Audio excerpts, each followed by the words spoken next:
বিসমিল্লাহির রহমানুর রাহিম।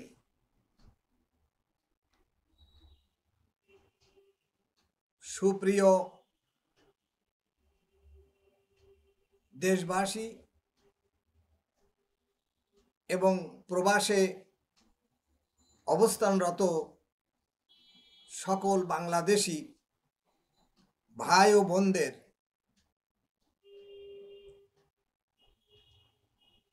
সদয় অবগতি এবং অবহিত করার জন্য আমার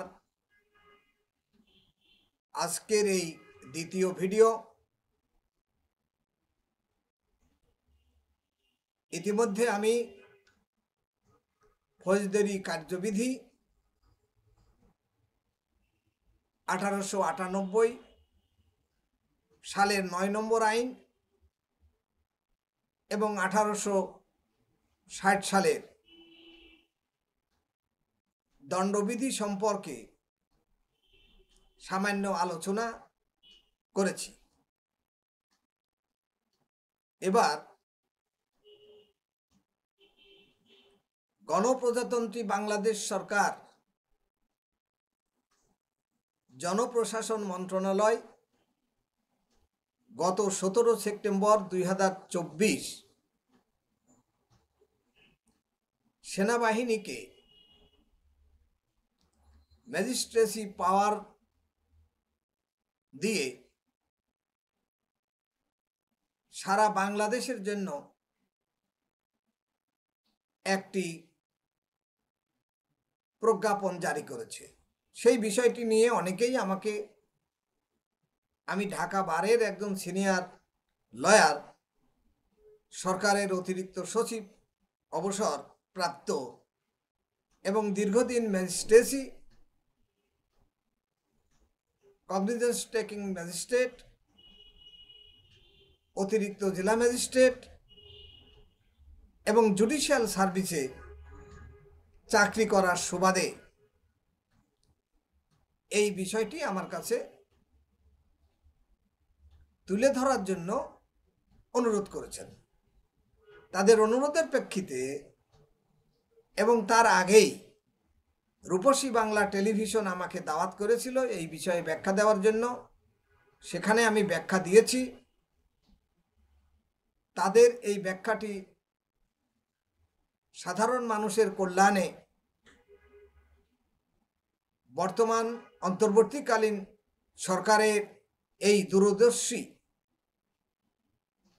সিদ্ধান্ত দেশের আইন শৃঙ্খলা রক্ষায় তাদের যে সিদ্ধান্তের একটি গুরুত্বপূর্ণ দিক আমাকে তুলে ধরার জন্য অনুরোধ করেছিল, সেই অনুরোধ অনুযায়ী আমি সেখানে ব্যাখ্যা দিয়ে এসেছি। আজ আবারও সেই ব্যাখ্যা তুলে ধরছি। দি কোড অফ ক্রিমিনাল প্রসিডিওর 1898 এর 12(1) এবং 17 ধারা অনুযায়ী বর্ণিত অধিক্ষেত্র সময়কালে আগামী 2 মাস অর্থাৎ 60 দিনের জন্য দেশের সার্বিক আইন শৃঙ্খলা রক্ষার নিমিত্ত বাংলাদেশ সেনাবাহিনীর কমিশন অফিসারদেরকে স্পেশাল এক্সিকিউটিভ ম্যাজিস্ট্রেসির ক্ষমতা অর্পণ করা হয়েছে। এদের অধিক্ষেত্র সারা বাংলাদেশ, মেয়াদ 2 মাস 60 দিন। জনস্বার্থে এই আদেশটি জারি করা হয়েছে রাষ্ট্রপতির আদেশক্রমে। ফৌজদারি কার্যবিধির 1898 সালের ধারা 64, 65, 83, 84, 86, 95, 2, 100, 105, 107, 109, 110, 126, 127, 128, 130, 133 এবং 142 এই ধারাগুলিতে সেনাবাহিনীর কমিশন প্রাপ্ত অফিসারগণ তাদের ক্ষমতা প্রয়োগ করবেন। সুতরাং যারা এতদিন এই অন্তর্বর্তীকালীন সরকার দায়িত্ব নেওয়ার পর থেকে নিজেরা আইন হাতে তুলে নিয়েছেন, মিল, কলকারখানা, গার্মেন্টস ইন্ডাস্ট্রিতে নানা রকমের দাবি দাওয়া তুলে উৎপাদন বন্ধ করে বাংলাদেশের অর্থনীতির চাকাকে অচল করার সিদ্ধান্ত নিয়েছেন। যেখানে সেখানে মিছিল মিটিং করে, বেআইনি সমাবেশ করে মানুষকে কষ্ট দিচ্ছেন। ঘুষ দুর্নীতির সাথে যারা জড়িত আছেন এবং অনেক অপরাধ যা প্রতিরোধ করা সম্ভব, সেই সব বিষয়ে সদাশয় সরকার এই রকমের একটি আদেশ জারি করেছেন। আমি এখন সংক্ষেপে এই ধারাগুলিতে কোন কোন অপরাধের বিচার হবে সেই বিষয়গুলি তুলে ধরছি।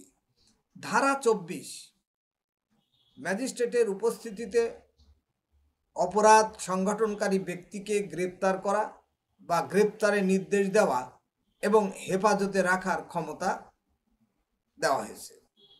ধারা 65, গ্রেপ্তার করার ক্ষমতা ও তার উপস্থিতিতে গ্রেপ্তারের নির্দেশ শোনা, যার জন্য তিনি গ্রেপ্তারি পরোয়ানা জারি করতে পারেন।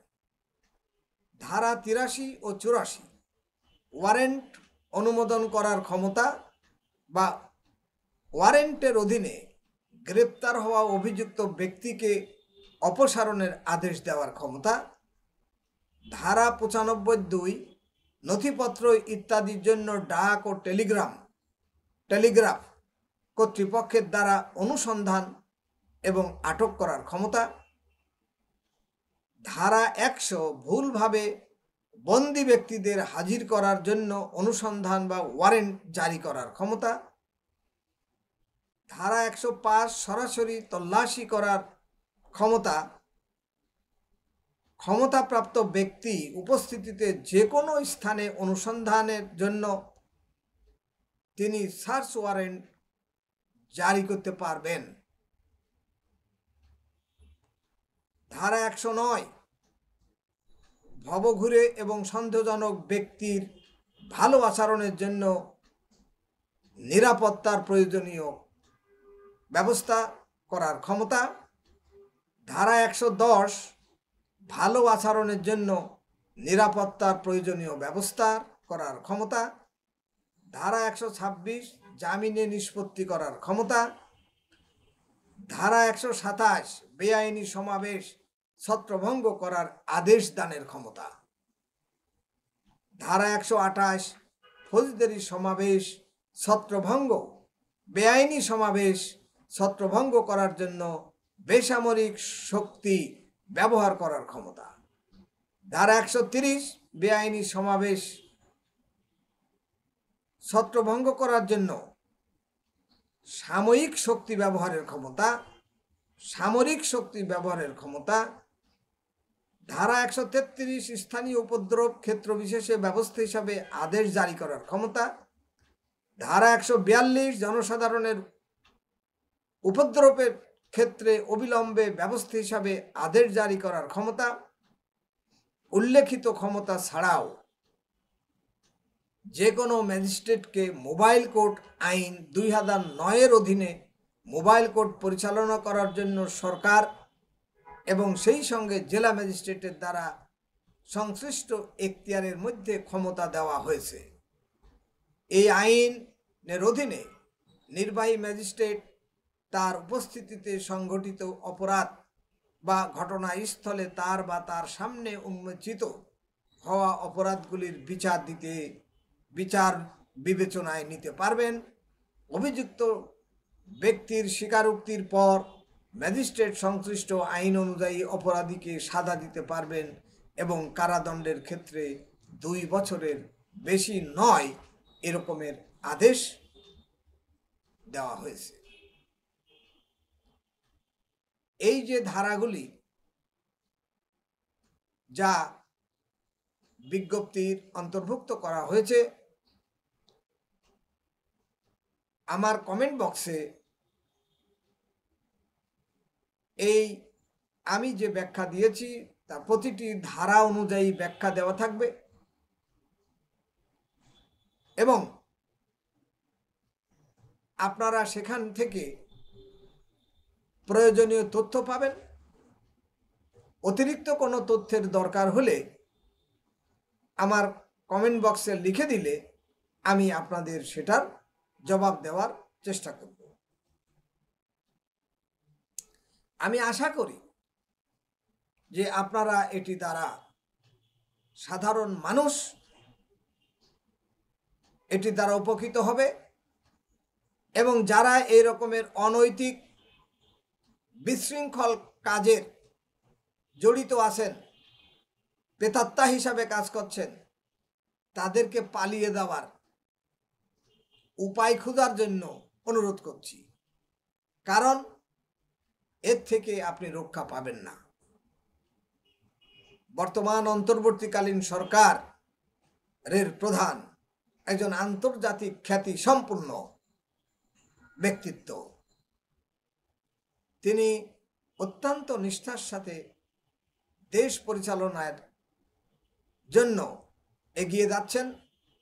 আমাদের সকলের উচিত এই সরকারকে সহায়তা করা, সরকারের পাশে থাকা এবং যে সময়ের দরকার সেই সময় পর্যন্ত তারা দেশকে সঠিক সুন্দর পথে পরিচালিত করার জন্য প্রয়োজনীয় ব্যবস্থা গ্রহণ করবেন, সেই ব্যাপারে আমাদেরকে সহায়তা করা।